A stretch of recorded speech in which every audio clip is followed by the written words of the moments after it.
नमस्कार, आप देख रहे एवन उत्तराखंड। मैं हूं विक्रम सिंह राजपुरोहित। तो शुरू करते खबरों का सिलसिला, लेकिन एक नजर अभी तक की हेडलाइंस पर। विधानसभा सत्र को लेकर तैयारियां पूरी। कांग्रेस सरकार को घेरने की बना रही है रणनीति। बीजेपी भी तैयार है जवाब देने के लिए।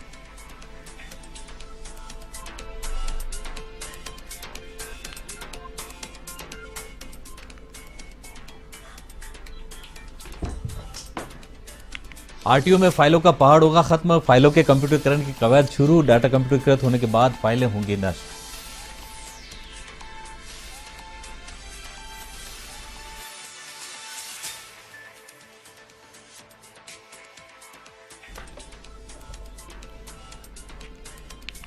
देहरादून में नगर आयुक्त ने रैन बसेरों का किया औचक निरीक्षण। बिजली, पानी, साफ सफाई, शौचालय को दुरुस्त रखने के दिए निर्देश। नियमित तौर पर किया जाएगा निरीक्षण।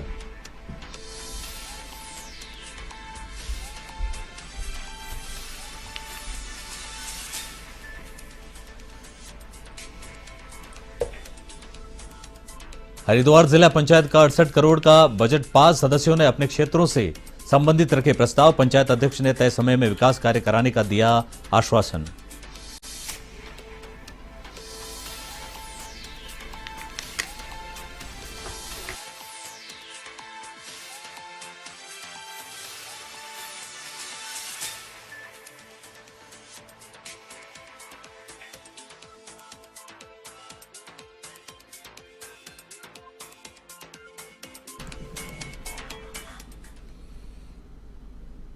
खबरें विस्तार से। विधानसभा सत्र को लेकर तैयारियां पूरी हो गई है, तो दूसरी ओर विधानसभा सत्र से पहले नेताओं ने एक दूसरे पर आरोप प्रत्यारोप लगाना शुरू कर दिया है। कांग्रेस विधानसभा सत्र के दौरान सरकार को घेरने की रणनीति बना रही है। नेता प्रतिपक्ष यशपाल आर्य का कहना है कि सत्ता पक्ष पिछली विधानसभा में भी सवालों से बचते हुए नजर आ रही थी और भारतीय जनता पार्टी के मंत्री अपना होमवर्क पूरा करके नहीं आते हैं और सवालों के जवाब नहीं देते। वहीं बीजेपी विधायक खजान दास का कहना है कि कांग्रेस के पास इस समय कोई मुद्दा शेष नहीं बचा है, इसलिए कांग्रेस इस तरह की बयानबाजी कर रही है। उन्होंने कहा कि हमारे मंत्रीगण विधानसभा सत्र को लेकर पूरी तैयारी में है और जो भी सवाल लगाए जाएंगे उसके जवाब मंत्रियों द्वारा दिए जाएंगे।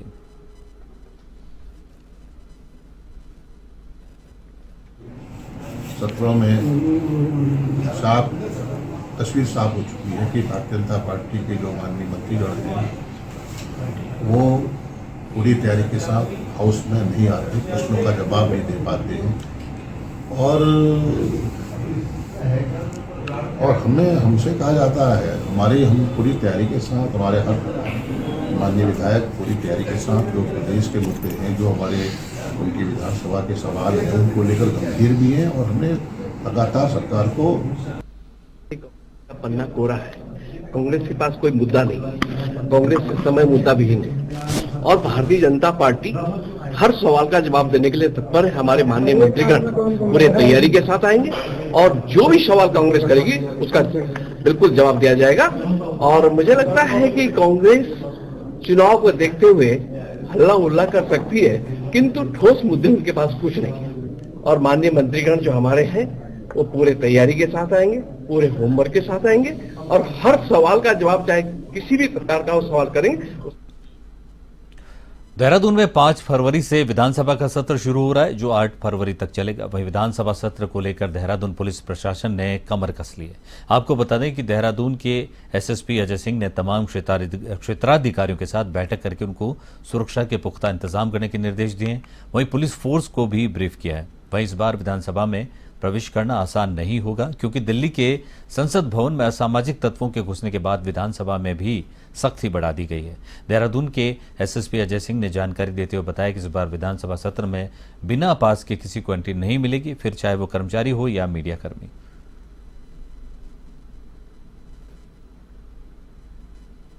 सभा का स्पेशल सेशन आहूत किया गया है, जो 3 दिन के लिए संभावित है। इसको देखते हुए चूंकि इसमें यूसीसी बिल को लेकर एक चर्चा होने की बात आ रही है, इसमें विधेयक भी पास होने की बात है।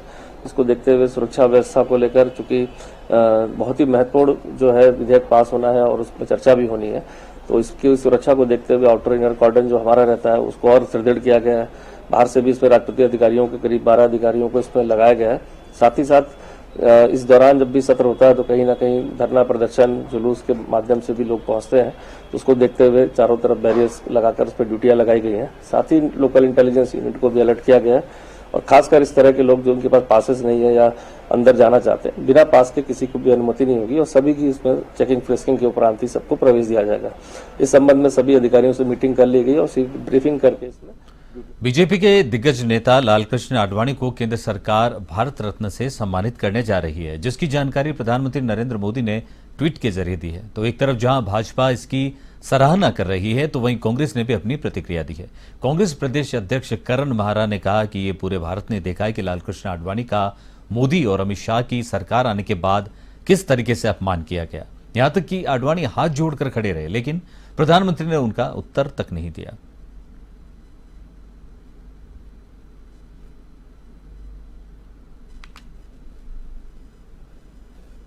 पूरे भारत ने देखा है कि लालकृष्ण आडवाणी का मोदी और अमित शाह की सरकार आने के बाद किस तरीके से अपमान किया गया।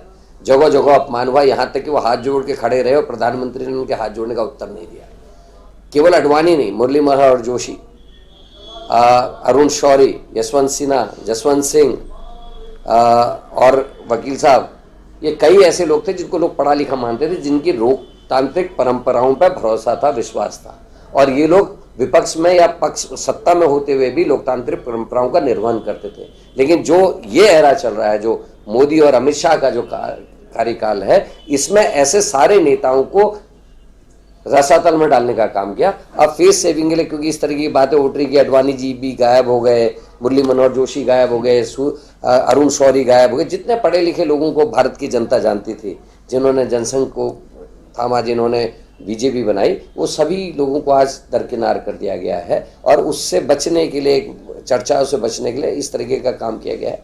आडवाणी जी लोकतांत्रिक परंपराओं पर भरोसा करने वाले व्यक्ति थे, उन पर चलने वाले व्यक्ति थे, उनको मिलने का हम लोग धामी कैबिनेट की बैठक में जहां एक तरफ यूसीसी को लेकर अभी कोई चर्चा नहीं हुई, तो वहीं दूसरी तरफ कैबिनेट में पेश किए गए 18 प्रस्तावों में से 16 प्रस्तावों को मंजूरी मिली है, जिसमें फिल्म नीति को प्रस्तावित किया गया है। इस बात को लेकर डीजी सूचना बंशीधर तिवारी ने कहा कि फिल्म की अवस्थापना सुविधाओं के विकास को देखते हुए फिल्म नीति प्रस्तावित की गई है।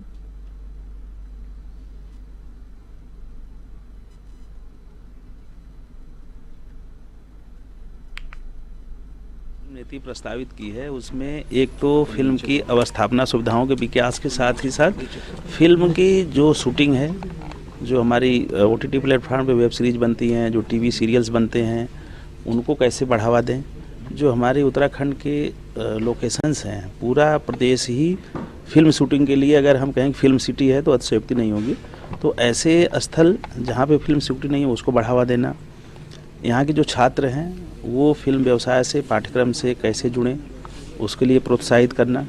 और अगर उनका कहीं एडमिशन होता है मान्यता प्राप्त ट्रेनिंग इंस्टीट्यूट में, तो उसमें SC ST OBC वर्ग के लिए 75% और सामान्य वर्ग के छात्रों के लिए छात्रवृत्ति का 50% उसकी सब्सिडी का प्रावधान रखा है।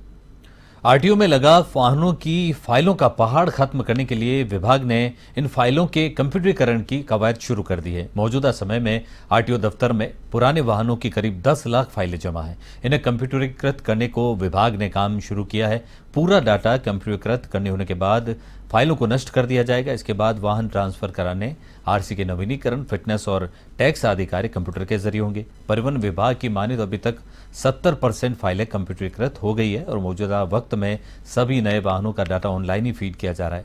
जो डिजिटल हो गई है उसे ऑनलाइन भी देख सकते हैं।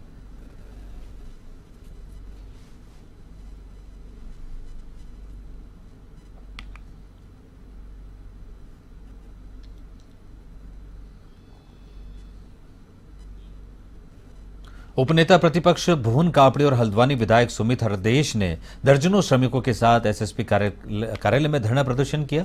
इस दौरान एसएसपी से उनकी तीखी बहस भी हुई।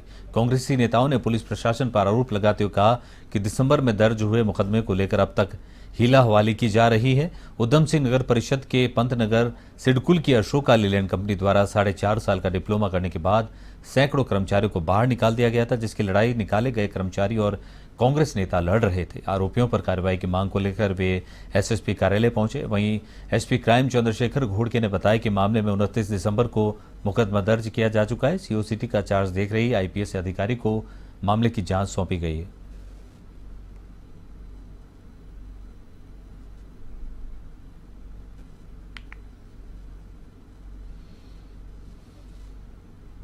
ने जो हमारे उत्तराखंड के युवाओं के साथ फर्जीपना किया है, जो डिप्लोमा फर्जी निकला है, उन्हें जॉब से निकाल दिया है, तो उसके खिलाफ मुकदमा लिखा गया। हम ये चाहते थे सख्ती से कार्रवाई हो और सख्त कार्रवाई हो और जल्द से जल्द कार्रवाई हो। इसके लिए हम यहाँ पर आए हैं। अभी एसएसपी मंजुनाथ जी ने कहा है कि वो जल्द से जल्द इसमें जो है सबके बयान कराकर इस पर कार्रवाई करें। ओका लेलैंड कंपनी के द्वारा लगातार श्रम कानूनों का खुला उल्लंघन हुआ है। इसके सारे साक्ष्य प्रमाण पहुंचा दिए गए हैं। मानव अधिकार आयोग के मध्य से ये यहाँ पे पंजीकृत केस करने के इनको आदेश हो गए, लेकिन डर के मारे उनको नहीं बुला रहे हैं। और ये बच्चे इन्हें बंधुआ मजदूर बनाकर जो इनसे इतने साल नौकरी कराई और एक झटके में बाहर निकाल दिया, आज ये अपना न्याय मांगने आए हैं और यहाँ पे कोई भी अधिकारी नहीं है। बड़े शर्म की बात है। इसमें माननीय विधायक जन और कुछ जो यहाँ पे अशोक लेलैंड के कर्मचारी इनके द्वारा जो है यहाँ पे आवेदन किया गया कि जो एफआईआर इसमें पंजीकृत हुई है 29 दिसंबर को, उसमें कार्रवाई को लेकर इन्होंने मांग की थी। तो हमने इनको बताया है कि कानूनी प्रक्रिया इसमें चल रही है। एफआईआर इसमें ऑलरेडी रजिस्टर्ड है। इसकी इन्वेस्टिगेशन जो है इन्हीं की डिमांड पे कुछ लोगों द्वारा डिमांड की गई थी, तो उनके आधार पे, उनके एप्लीकेशन के आधार पे इसकी विवेचना जो है ASP Udham Singh Nagar CO city का चार्ज जो देख रही है उनको ट्रांसफ़र की जा चुकी है। और इसमें एफआईआर चूँकि प्रक्रिया में है और इसकी इन्वेस्टिगेशन चल रही है, तो हमने इनको ये आवेदन किया है कि जो भी एविडेंस ये देना चाह रहे हैं उसको हम ये दे दें। और ये हमने ये भी कमिट किया है कि इसको हम जल्दी से जल्दी इसको एफआईआर को इन्वेस्टिगेशन स्पीडअप करके इसको जिसमें हमें कंपनी ने हमारे साथ विश्वासघात किया। हमें 9-10 साल काम करवा के लास्ट में बाहर कर दिया गया और हमें एक डिग्री मिली है, वो डिग्री ना कहीं से वैलिड है ना उसमें कोई ट्रेड है।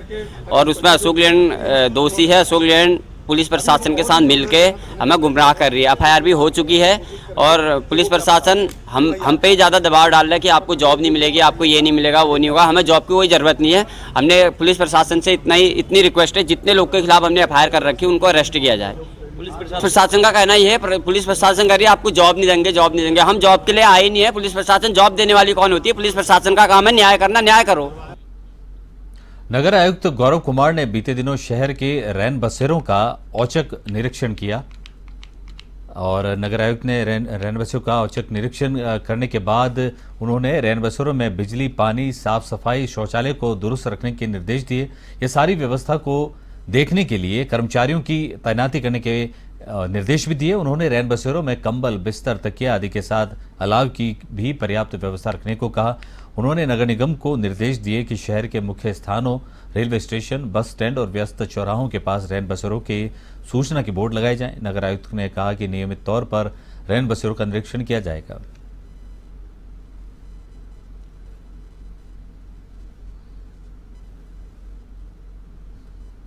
देखिए, जैसा आप अवगत हैं कि सर्दियों का समय है और कुछ लोग होते हैं जिनको रैन बसेरे की आवश्यकता होती है। तो इसके क्रम में मेरे द्वारा कुछ रैन बसेरों का निरीक्षण किया गया और उसमें संबंधित एक्सीएन जो हमारे हैं उन पर निर्देश किया गया कि रैन बसेरों से संबंधित सूचना शहर के मुख्य स्थानों पर, जहाँ इस तरह के वल्नरेबल लोग रहते हैं, खासकर आईएसबीटी, रेलवे स्टेशन, मंडी क्षेत्र या घंटाघर, यहाँ पर सभी रैन बसेरों की सूचना विद कॉन्टैक्ट नंबर लगा दी जाए ताकि लोगों को पता रहे कि रैन बसेरे कहाँ पर हैं। और जनपद उधम सिंह नगर की खटीमा पुलिस ने खटीमा निवासी भाजपा नेता गौरव सोनकर के लाइसेंसी शस्त्र का लाइसेंस रद्द कर दिया है। वहीं पुलिस ने नियमानुसार कार्रवाई करते हुए इसकी सूचना गौरव सोनकर के आवास पर दी और नोटिस चस्पा किया। वहीं जहां एक और पुलिस के अनुसार भाजपा नेता गौरव सोनकर फरार है, तो दूसरी ओर अवैध खनन कारोबारियों, सट्टेबाजों और आपराधिक प्रवृत्ति के लोगों में हड़कंप मचा हुआ है।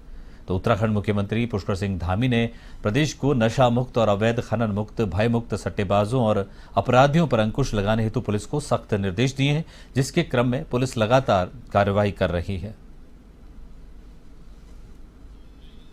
हरिद्वार जिला पंचायत सभागार में आयोजित बोर्ड बैठक में करीब 68 करोड़ रुपए का बजट पास किया गया। बैठक में मौजूद जिला पंचायत सदस्यों ने अपने अपने अपने क्षेत्रों में होने वाले विकास कार्यों से संबंधित प्रस्ताव भी रखे। जिला पंचायत अध्यक्ष राजेंद्र चौधरी ने सभी प्रस्तावों को गंभीरता से सुना और तय समय में विकास कार्य कराने का आश्वासन दिया। राजेंद्र चौधरी ने बताया कि इस समय हरिद्वार जनपद में जिला पंचायत द्वारा बिजली, पानी, सड़क और स्वास्थ्य से संबंधित कई विकास कार्य कराए जा रहे हैं। उनका प्रयास है कि आने वाले समय में हरिद्वार जनपद को देश का सर्वश्रेष्ठ जिला बनाया जाए। उन्होंने बताया कि बहुत जल्द ही हरिद्वार के जिला पंचायत सदस्यों का एक दल उड़ीसा जाएगा और वहां के विकास मॉडल को देखकर हरिद्वार में भी विकास कार्य कराए जाएंगे।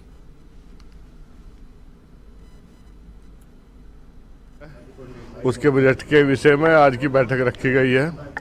जो हमारे जिला पंचायत की ओर से गांव के लिए प्रोग्राम चलते हैं, जो विकास कार्य चलते हैं, वो कैसे कैसे बजट हमें लगाना है, उस पर सभी हमारे सदस्यगण इकट्ठे हुए उसी पर हमारा चर्चा हुई है। करीब हमारा टोटल मिला के जो बजट हमको अनुमानित 86-87 करोड़ का मिलता है, उसको कैसे कैसे कहाँ लगाना है, उस पर ही हमारा ये मीटिंग। उधम सिंह नगर जनपद की थाना ट्रांजिट कैंप पुलिस ने 2 शातिर वाहन चोरों को गिरफ्तार किया है। पुलिस ने दोनों आरोपियों के पास से चोरी की 4 बाइक बरामद की है। उक्त मामले का खुलासा क्षेत्राधिकारी निहारिका तोमर ने अपने कार्यालय में किया, जिसमें बताया गया है कि थाना ट्रांजिट कैंप अंतर्गत अलग अलग लोगों ने बाइक चोरी की रिपोर्ट दर्ज करवाई थी, जिस पर पुलिस ने चोरी का खुलासा करने के लिए जुट गई है। का नाम है दीपक शर्मा, जो मूलतः बरेली के हैं, और दूसरा है विजय शर्मा, जो मूलतः पीलीभीत जनपद के हैं। इन दोनों पर ही हमारे 2 मुकदमे जो ट्रांजिट कैंप थाना में दर्ज थे, उनकी बाइक चोरी का आरोप है। इनसे कुल 4 बाइकें बरामद हुई हैं, बाकी 2 बाइकों को तस्दीक किया जा रहा है। अभी तक इसकी जानकारी नहीं मिली, अभी इन्हीं दोनों का नाम प्रकाश में है। पहले भी 4 वांछित नहीं है, 4 मुकदमों में पकड़े गए थे पंतनगर थाना के, वहाँ पर ये लोग गिरफ्तार हुए थे। बाइक 4